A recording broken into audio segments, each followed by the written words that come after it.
Quand je suis arrivé en Chine pour la première fois, j'étais à la fois curieux, excité et complètement perdu. Mais ce que je ne savais pas, c'est que j'allais vivre une série de chocs culturels qui allaient changer ma façon de voir le monde. Dans cette vidéo, je vais partager avec toi 5 choses qui m'ont profondément marqué. Ce sont des choses qu'on ne voit pas dans les reportages parce que pour vivre ça, il faut être allé en Chine. Sans plus attendre, c'est parti. Salut et bienvenue dans cette vidéo. Je suis Espoir Tosu, interprète chinois-français et j'ai passé ces 10 dernières années à apprendre et à parler le chinois.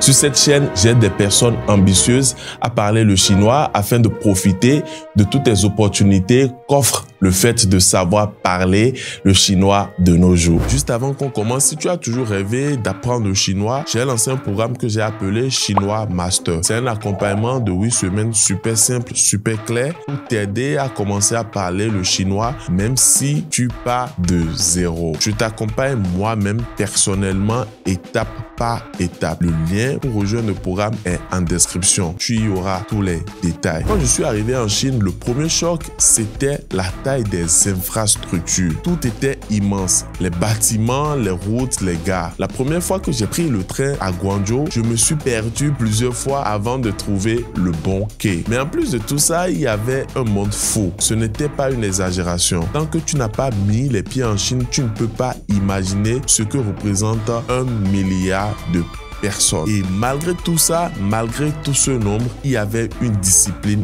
incroyable. Tu pourrais penser qu'avec ce monde, ce serait le désordre, mais non. Que ce soit dans le métro, dans les gares, les gens sont calmes et chacun reste dans son coin. Tu le verras tout le temps regarder leur téléphone. Et parfois, ils te regardent parce que tu es étranger et certains sont curieux parce qu'ils n'ont jamais vu quelqu'un comme toi. Et si ça t'arrive, n'aie pas peur, ils sont juste curieux parce qu'ils n'ont jamais vu d'étrangers. La deuxième chose qui choque, c'est le silence et le calme. Alors oui, nous sommes d'accord, la Chine est bruyante. Avec les marchés, les restos, les rues animées, il y a du bruit absolument partout. Mais à contrario, les gens eux-mêmes sont très calmes, surtout dans les transports. Quand tu prends le métro, comme je l'ai dit tout à l'heure, même lorsque le métro est bondé, tu ne verras personne crier. Personne ne met de musique à fond, personne ne se dispute avec son voisin. Chacun est dans sa bulle, concentré sur son téléphone. Et franchement, ça m'a impressionné parce que j'ai toujours pensé qu'ils pouvaient échanger beaucoup, mais bizarrement, chacun restait dans son coin et c'était comme si, à la limite, chacun avait son propre monde.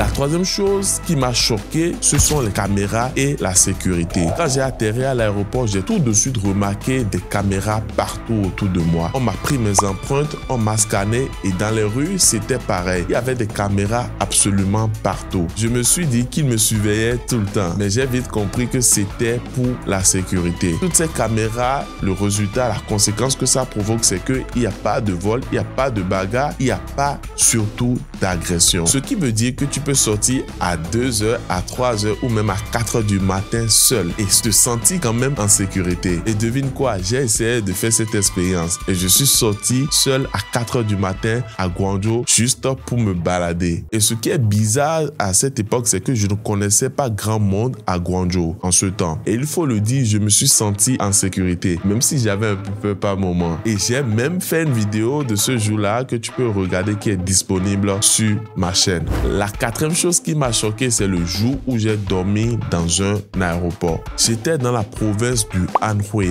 et j'avais un vol très tôt le lendemain matin pour retourner à Guangzhou. Mais l'aéroport était très loin de mon hôtel. Et c'est à ce moment qu'un ami m'a dit que je pouvais dormir sur place directement à l'aéroport. Dans un premier temps, j'étais choqué parce que je me demandais est-ce que j'ai vraiment la possibilité de dormir à l'aéroport? Et je ne savais pas que c'était possible parce que je pensais en ce temps que j'allais juste dormir quelque part sur un banc dans des conditions inhumaines. Je me suis dit que ce serait une expérience unique. Donc j'ai pris un taxi et je suis parti en pleine nuit. Et laisse-moi te dire que cette nuit était l'une des nuits les plus intéressantes et les plus intenses que j'ai vécues dans ma vie. Parce que j'ai pris un taxi dans la nuit, j'ai pu rejoindre l'aéroport. Et comme tu me connais déjà, j'ai bien sûr fait une vidéo pour capter ce moment et pour le partager avec toi.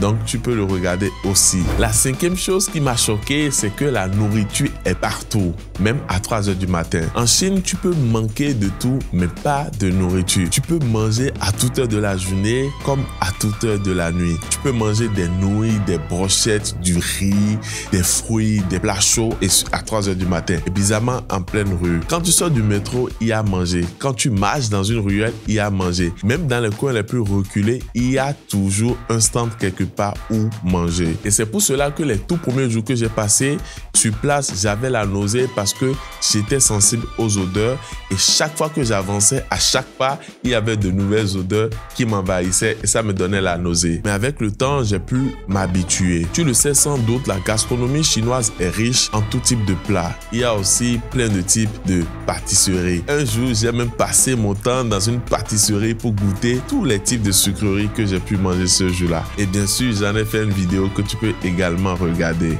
Si tu veux apprendre le chinois et que je t'accompagne personnellement, tu peux rejoindre mon programme. Et tu peux aussi jeter un œil sur mon livre 100 phrases pour parler chinois, qui est un livre qui t'accompagne pour bâtir des bases solides pour parler le chinois avec confiance.